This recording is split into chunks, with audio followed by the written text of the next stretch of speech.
श्री सद्गुरु महाराज की जय। श्री सद्गुरु महाराज की जय। श्री सद्गुरु महाराज की जय। मंगल मूर्ति सद्गुरु मिलवै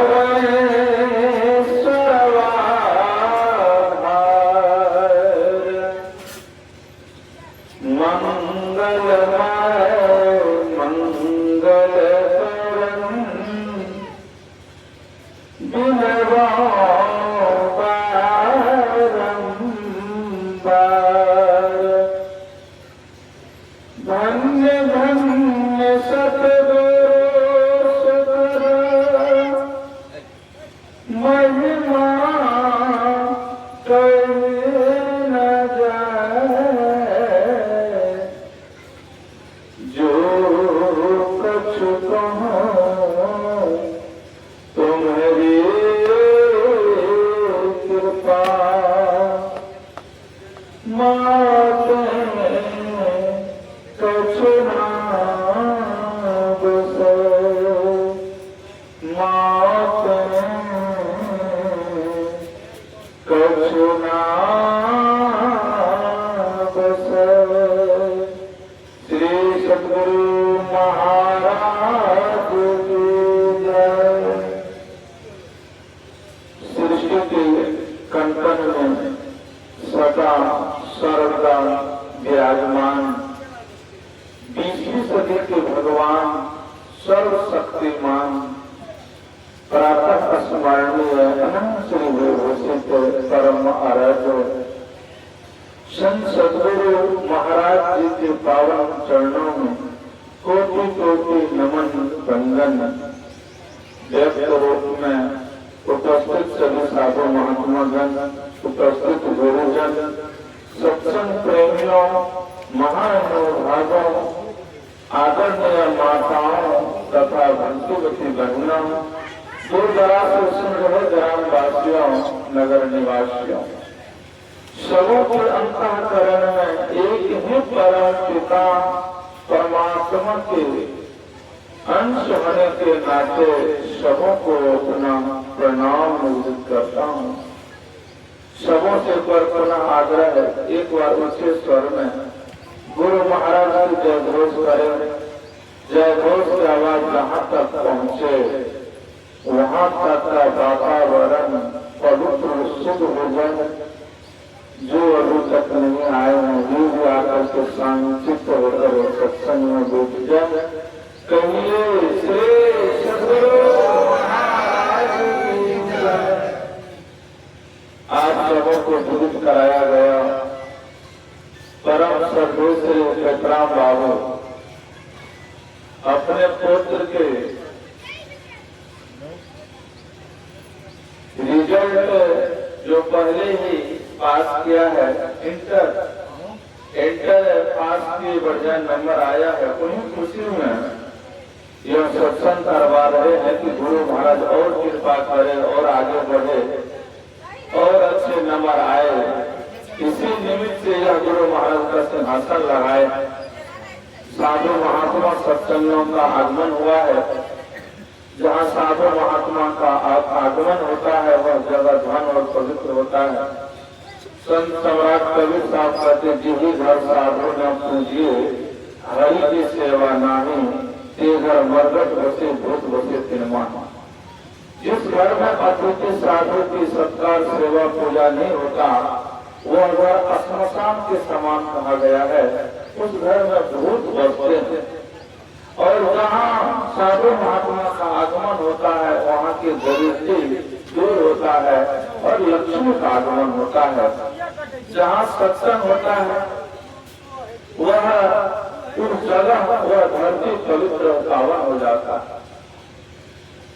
तो आज हम लोग बड़े भाग्यवान हैं कि सत्संग में सम्मिलित होकर संत महापुरुषों के कल्याणकारी वचनों को सुन समझकर तरीके भागी बनकर अभी संतमत का जो अपना खास नियम है स्तुति प्रार्थना के बाद पाठ होता है, पाठ पर विषय बनता है और विषय पर ही वक्ता को कहना होता है, समझाना होता है। जिनको जैसा ज्ञान होता है अपने ज्ञान के आधार पर वह समझाते हैं। तो आज विषय बना है ईश्वर का स्वरूप। वह ईश्वर परमात्मा कैसा है? वह परमात्मा सत्य है, सत्य है और उनका कोई न रंग है, न कोई रूप है, न कोई आकार है, न प्रकार है। उस ईश्वर परमात्मा का जिनका न आकार प्रकार है, न रंग है, न रूप है, तो उनको कैसे पाएंगे? तो ब्रह्म परमात्मा के दो रूप है, एक है रूप, दूसरा है अरूप। एक को कहते सगुण, दूसरा को कहते निर्गुण। एक को कहते सत, दूसरा को कहते असत। एक को कहते हैं नाशवान और दूसरा जो है वह अविनाशी। ये दो विभाग है इनका, अब इनको समझना पड़ेगा। जो रूप है, जो हम लोग अभी सब देख रहे हैं, ये मूर्त है।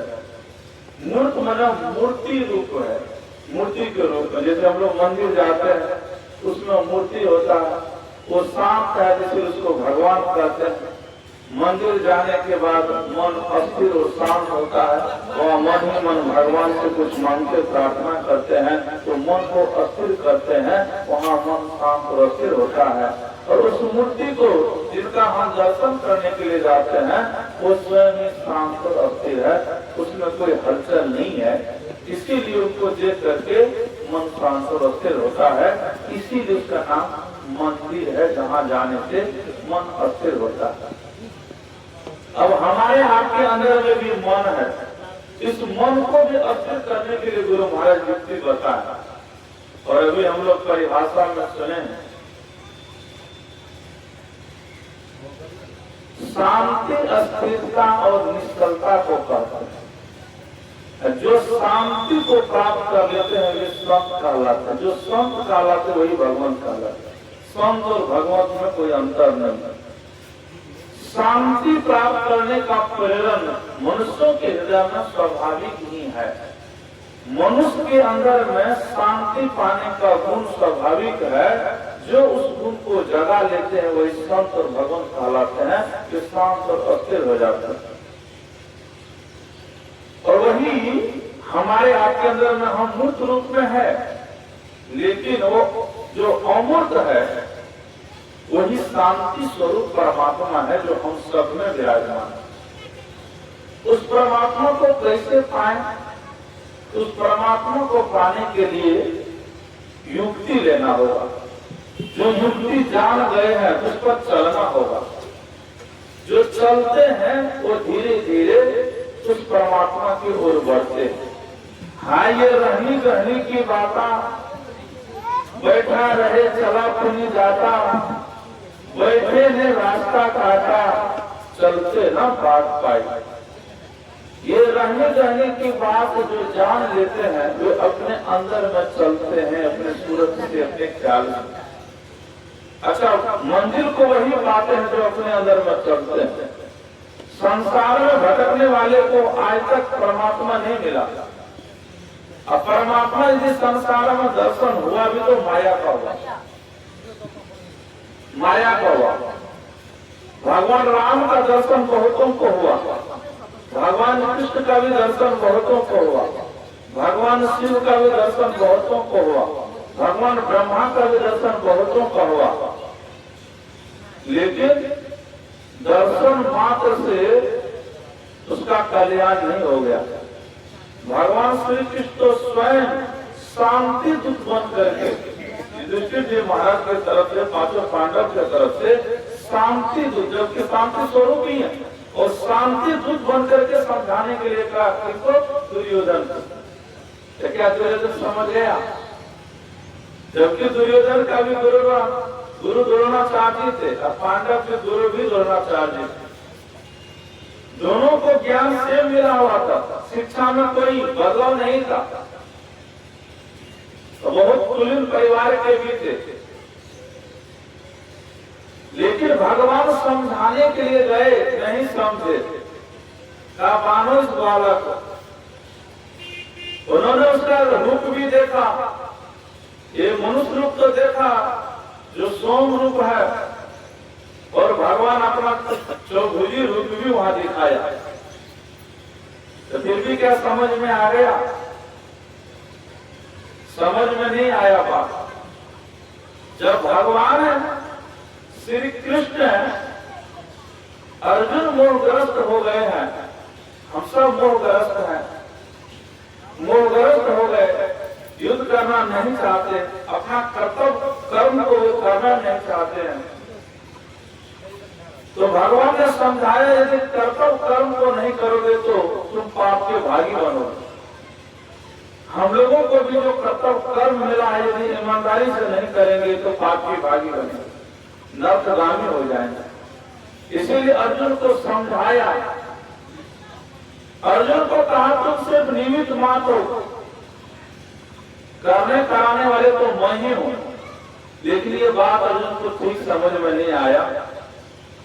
जब अर्जुन समर्पण हो गया कि हे प्रभु मुझे कुछ भी समझ में नहीं आ रहा आपकी बात, तो भगवान अपना पहले दो भुजी रूप दिखाया, तब चौभुजी रूप दिखाया, तब अष्टभुजी दिखाया, तब अनंत भुजी दिखाया।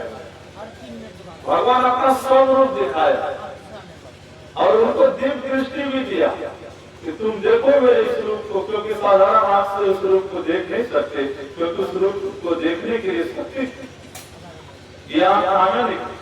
इस साधारण किरण सूर्य का रोशनी से चलिया जाता है, जैसे करोड़ों सूर्य का प्रकाश है भगवान के अंदर में।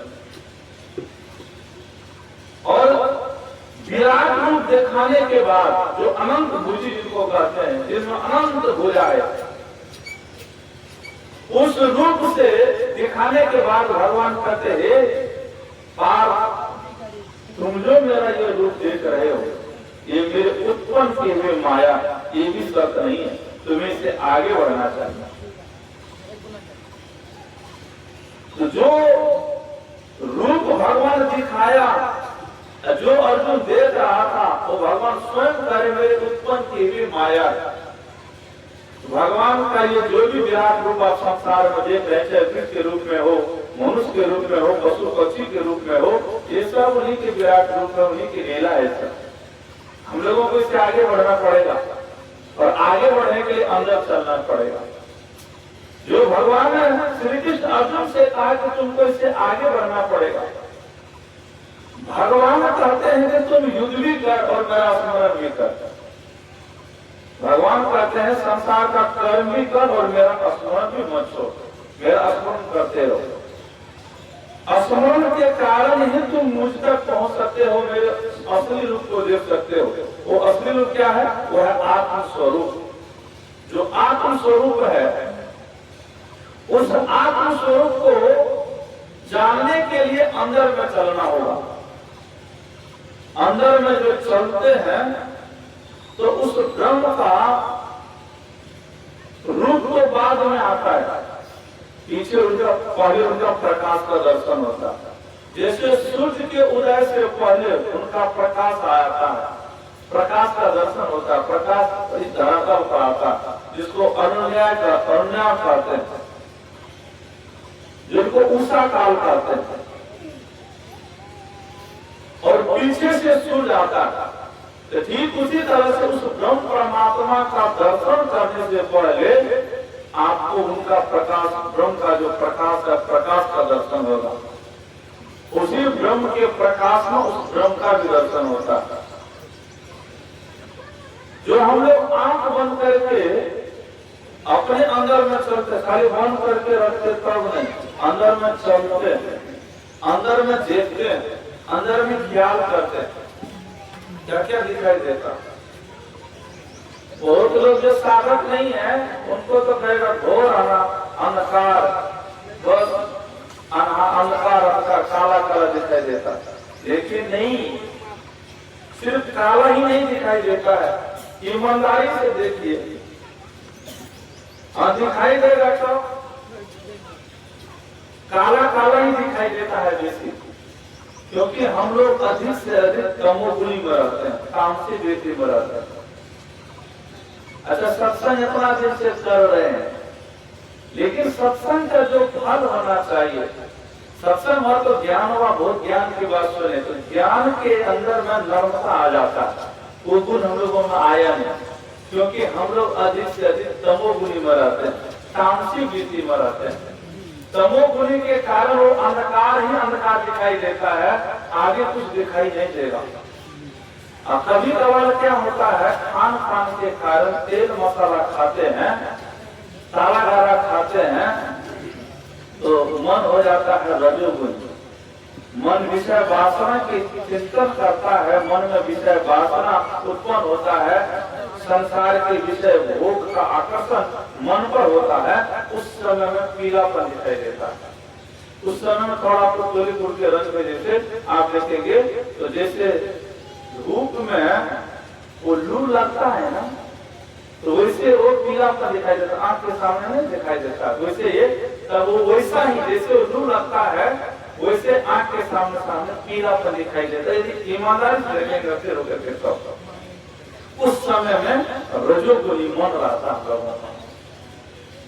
और जब कभी आंख बंद करेंगे एकाएक आपका मन शांत और स्थिर होगा तो देखिए थोड़ा सा धुंधलाई दिखाई देता, थोड़ा सफेद सच दिखाई देता, उस समय में लगता है कि कुछ साफ है, उस समय में ये सर पर भार आने लगता, हल्का लगता है और रुई का रंग दिखाई देता है सब सामने, उस समय हमारा मन तमोगुणी रहता है।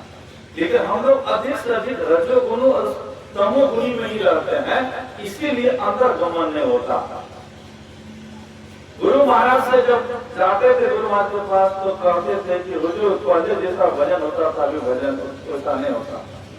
तो गुरु महाराज कहते थे जैसा बनता है भजन वैसा आप करते रहिए, बनते बनते बनेगा, क्योंकि भजन और भोजन सब एक समान नहीं बनता, वो कभी कभार बनता। तो तब बनता है जब हमारा मन सत्व बनी रहता है, तब हमारा मन शांत होते रहता है, मन में मंत्र होता है, मन तब भगवान और गुरु को याद करता है, संसार का जो भार है वो समय में हल्का लगता है, और परमात्मा का जो स्वरूप है परमात्मा की तरफ हमारा मन लगता है, ईश्वर की तरफ हमारा तो मन लगता है, उनकी गुण उनका मंत्र गज में हो पद में हो ख्याल आता है। लेकिन गुरु महाराज कहते हैं साधक को अधिक से अधिक सतोगुणी में रहना चाहिए। तो सतोगुणी में कैसे रहेंगे? अधिक से अधिक सतोगुणी, हम लोग रहते हैं अधिक से अधिक तमोगुणी में, इसीलिए बात बात पर गुस्सा हो जाता, किसी की बोली किसी को पसंद नहीं आता, सहने की शक्ति नहीं रहता, तुरंत चाहते हैं कि जवाब ना दे तो पट से ईट का जवाब तुरंत पत्थर से दे देते।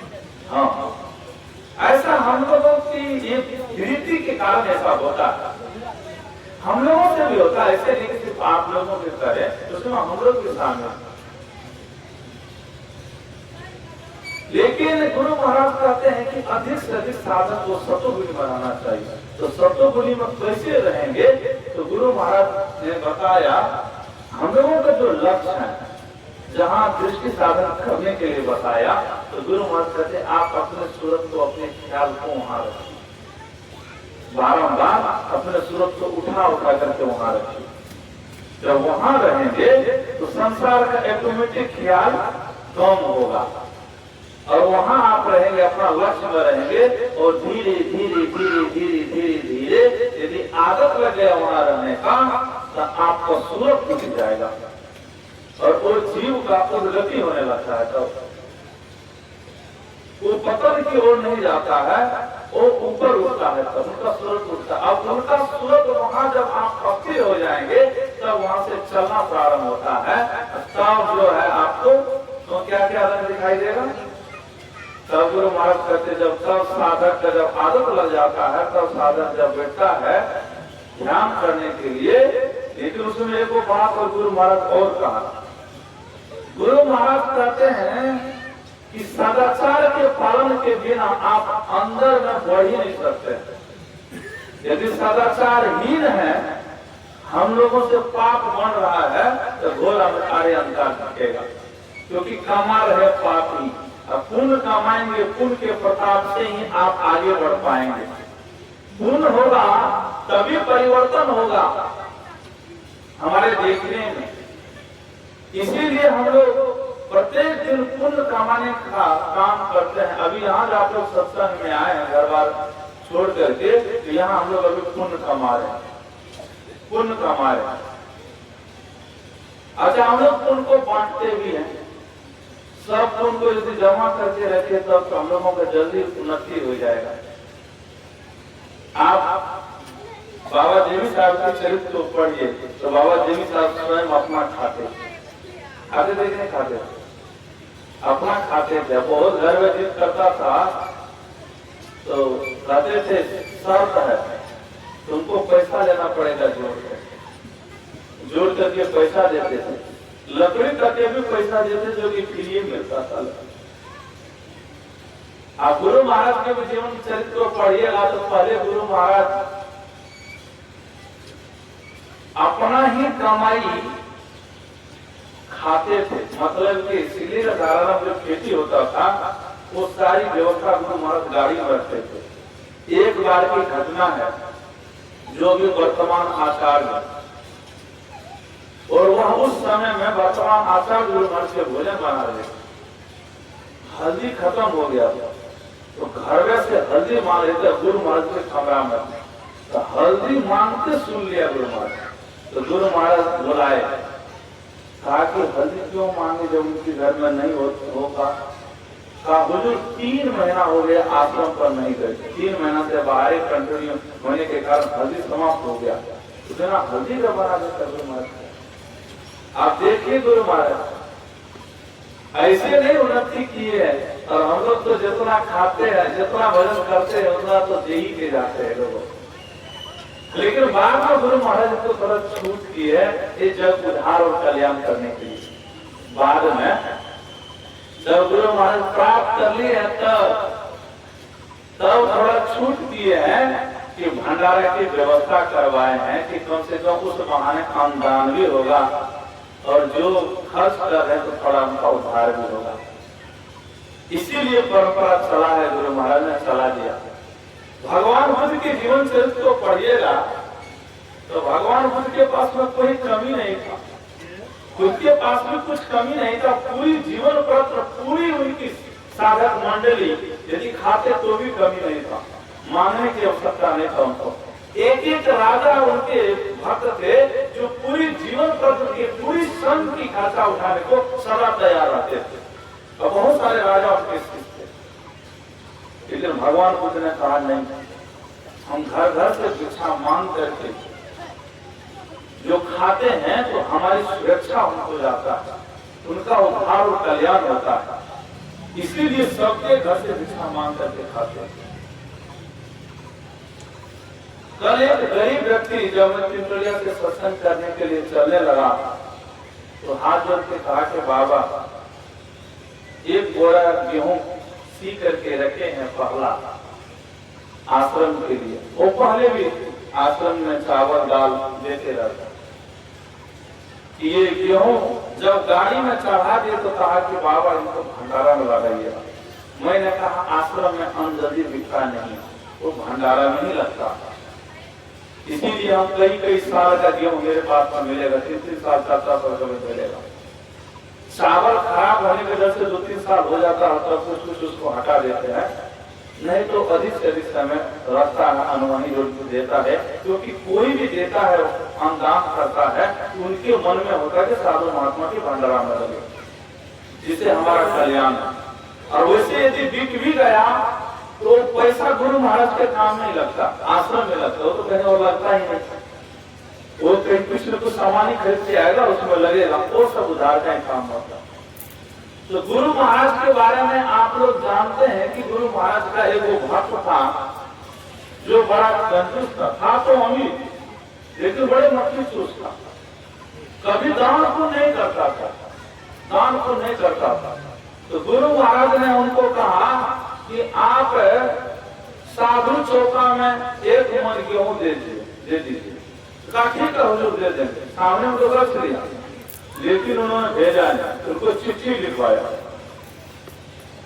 लिखवाया। उस समय में सबसे पढ़े लिखे हमारे जो वर्तमान आचार्य महर्षि हरिन्द्र ब्रह्मण जी महाराज सबसे अच्छा हैंडराइटिंग और सबसे अधिक पढ़े लिखे विशिष्ट में से वही थे। जितने भी पुराने शिक्षण संस्कृति पढ़े हुए थे मट्टी पास आचार से ही किए थे, एक तो साहित्य समझो तो चौथा पास थे, हमारे संस्कृति हमारा 7वां पास था। बाकी जो अभी जो भी शिष्य है परमो गवाई लोग पढ़े, गुरु महाराज ये पढ़ाए, गुरु से भी भगवती महाराज तो पढ़े नहीं, ये भी तो यही पढ़े हैं, यही तो वो सीखे हैं गुरु महाराज के सानिध्य में पढ़ करके नहीं आए। तो महर्षि हनुमत स्वामी महाराज से चिट्ठी लिखवाए, एक चिट्ठी पर भी नहीं लेकर आया, दूसरा चिट्ठी लिखवाए। महर्षि संतदेव जी महाराज कहते हुजूर क्यों तो वैसे सड़ रहा है, दुखी होकर के गुरु महाराज कहते हैं आप नहीं जानते हैं महावीर, उसका उद्धार कैसे होगा, वो मेरा शिष्य है। जब दूसरी चिट्ठी गया है तब 20 किलो के वो लेकर के आया, माना 40 किलो, 20 किलो लेकर के आया। कहा कि इसको धो करके सुखा करके साधु चौका में दे दीजिए, साधु चौका में दिया। तो इससे पता चलता है कि गुरु महाराज जो ये परंपरा चलाया है भंडारा का, ये जन कल्याण के लिए चलाया है कि उद्धार हो इसका, उद्धार। क्योंकि गुरु महाराज बड़ी सूक्ष्मता के साथ हम लोगों को सब ज्ञान दिया है। ऐसे महापुरुष के हम लोग शिष्य हैं। और जो अभी घटना आपको सुना रहे थे वो है रामगंज का।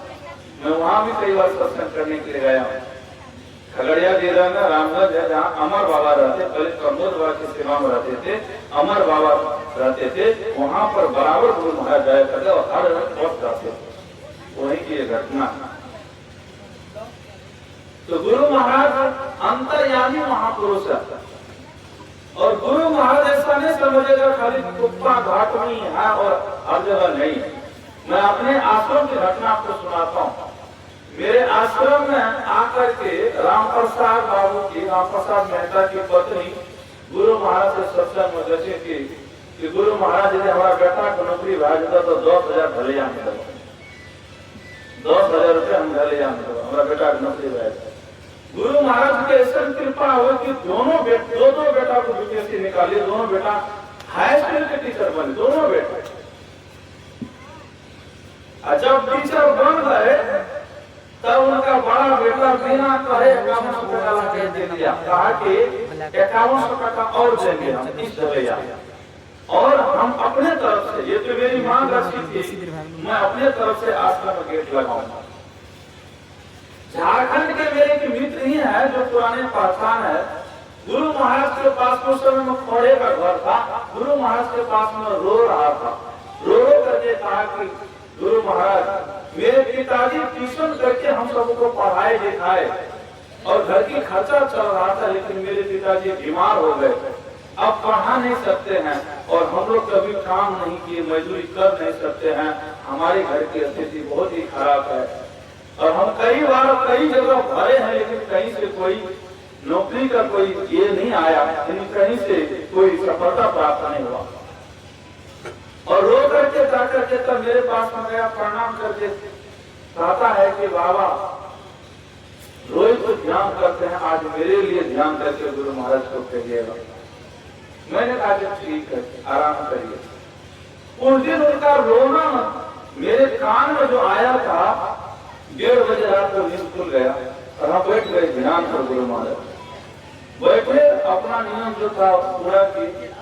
गुरु महाराज के ऐसा कृपा हुआ उस परिवार पर, जो लड़का प्रार्थना किया था, 1 नहीं 2 नहीं 3 ज्वाइनिंग लेटर उनको आया। सबसे पहले डॉक्टर बना, मधेपुरा मेरे मामा का घर है, उसके जस्ट बगल में, वहां ज्वाइनिंग किया। 1 करोड़ 5 लाख का गाड़ी मिला था उनको, उस गाड़ी में चलता था, वो डॉक्टर बना था। और उसके बाद में शिक्षा विभाग की जांच जो करता है, जांच करने के स्कूल में आता, उसका ज्वाइनिंग लेटर आया। हमको बुलाया कि बाबा आप क्या करें, ये नौकरी करें कि ये नौकरी करें। मैंने कहा कि आपको कौन अच्छा लगता है। मैंने पूछा विस्तार से, इसमें क्या खूबी, इसमें क्या खूबी है? तो कहा इसमें तो मेडिकल लाइन में 24 घंटा ड्यूटी रहता, बीमार पड़ा कहीं भी जाना पड़ा तो 24 घंटा ड्यूटी तैयार रहना पड़ता फौज की तरह। लेकिन इसमें थोड़ा सकून और चैन है कि टाइम से 10 बजे ऑफिस जाएंगे और इसको जांच करने के लिए जहाँ जहाँ भेजना होगा, जहाँ का लिस्ट बनेगा वहाँ जाके जांच करेंगे, इसको ज्वाइन कर लीजिए।